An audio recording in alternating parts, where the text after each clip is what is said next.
Hey everyone, let's jump right into this explainer. Today we're unpacking a massive shift that is happening right now in environmental consultancy. We're looking specifically at the legal implications of using artificial intelligence to draft environmental impact assessment reports.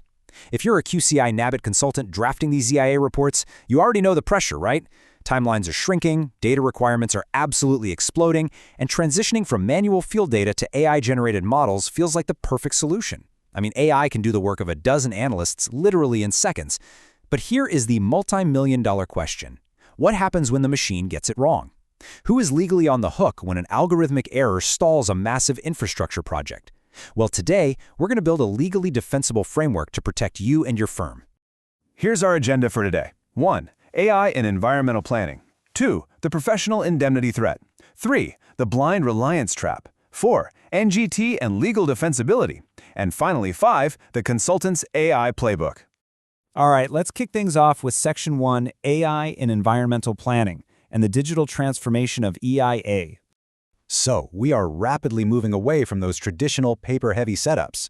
If you've worked in environmental planning, you know the crushing volume of paperwork we deal with. A standard EII report can easily cross 1,000 pages of dense technical data, but advanced machine learning models are completely bypassing that bottleneck. We're talking about natural language processing that can synthesize decades of past environmental records in a heartbeat, or computer vision that spots land cover changes from satellite imagery almost instantly. Add in predictive analytics forecasting air and water quality in real time, and it's just an incredible leap forward for sustainable development. Now, think about the transition we're making here. On one hand, traditional manual field data is grueling and slow. We've all had those long days out in the mud collecting samples, right? But the huge advantage is that it's physically verifiable. You know the exact origin of that soil sample because you pulled it yourself. On the other hand, AI predictive models process massive, automated datasets with mind-boggling efficiency, and AI can read 10,000 pages of historical data faster than we can read an executive summary. But, and this is a massive but, they often act as opaque black boxes. You get this brilliant prediction for a project's traffic emissions, but you literally can't explain how the model got that number. And in the legal arena of environmental compliance, that opacity is a huge vulnerability. Moving right along to Section 2, the Professional Indemnity Threat, Algorithmic Liability. Okay, look at what recent Marsh reports on professional indemnity insurance are showing us.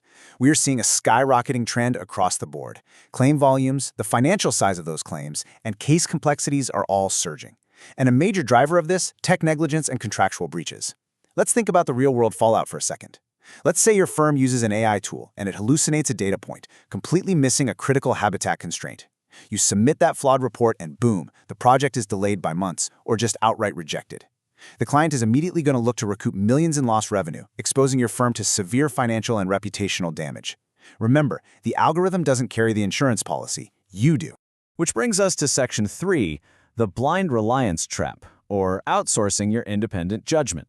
This right here is probably the single biggest legal pitfall for modern consultants. It's called the algorithmic duty of care.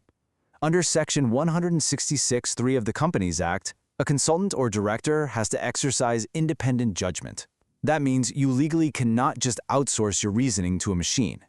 If an AI tells you a massive new highway will have zero impact on a local wetland, you can't just copy-paste that into your EIA. Because if the AI can't explain why it reached that conclusion, you cannot legally endorse it.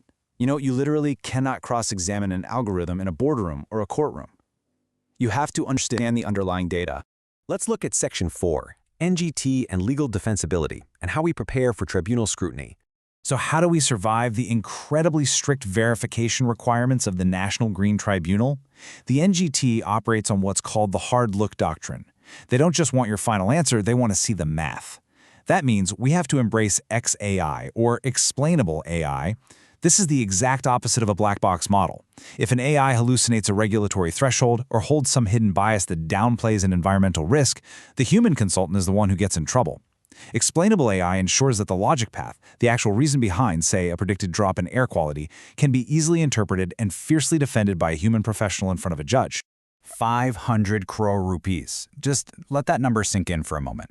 That is the historic penalty the NGT hit Volkswagen with for using defeat devices to falsify emissions data. Now you're probably thinking, well, we aren't maliciously manipulating data. But here's the stark reality.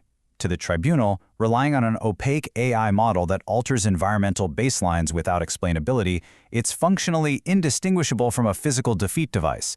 Ignorance of the algorithm is absolutely not a legal defense. The NGT just does not tolerate tech-enabled manipulation, whether you did it intentionally or it just happened because of a lack of transparency. So how do we actually bridge this gap between algorithmic efficiency and the law? We do it by mapping NGT requirements directly to AI integration standards. To prove transparent reasoning, you want to use explainable AI methods like SHAP or LIME, which clearly highlight exactly what features drove the model's decision. For human accountability, you need mandatory human-in-the-loop checkpoints baked into your workflow.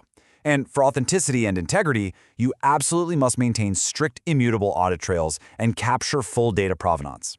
If you get called to the stand, you need to prove to the tribunal exactly which dataset trained your AI and exactly who signed off on the final output.